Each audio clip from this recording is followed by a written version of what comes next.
নমস্কার, আমরা আজকে এসেছি আদি কিরিটেশ্বরী মন্দিরে।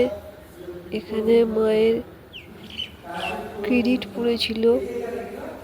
পরবর্তীকালে মায়ের নিরাপত্তার কারণে মাকে এখান থেকে স্থানান্তরিত করে একটা জায়গায় গুপ্তভাবে মাকে রাখা হয়েছিল। সেই জায়গাটিতেই এখন মা অধিষ্ঠান করে। সেই জায়গার নাম হচ্ছে গুপ্ত কিরিটেশ্বরী। 1397 সালে পূর্ণ সংস্কার করে। এইটা না? হ্যাঁ হ্যাঁ, এইটা আলোটা জেলে দাদা।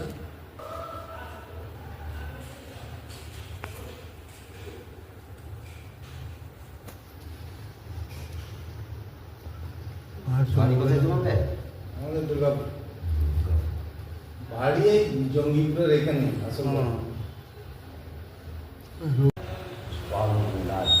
আমার একটু রবীন্দ্রপাল গৌতম গোত্র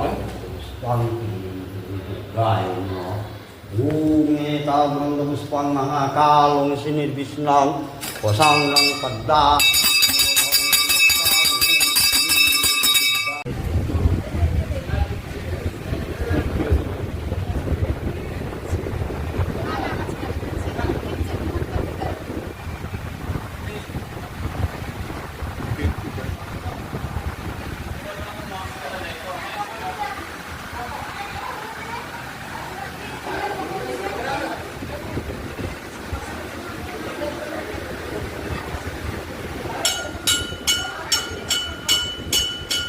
দেখছেন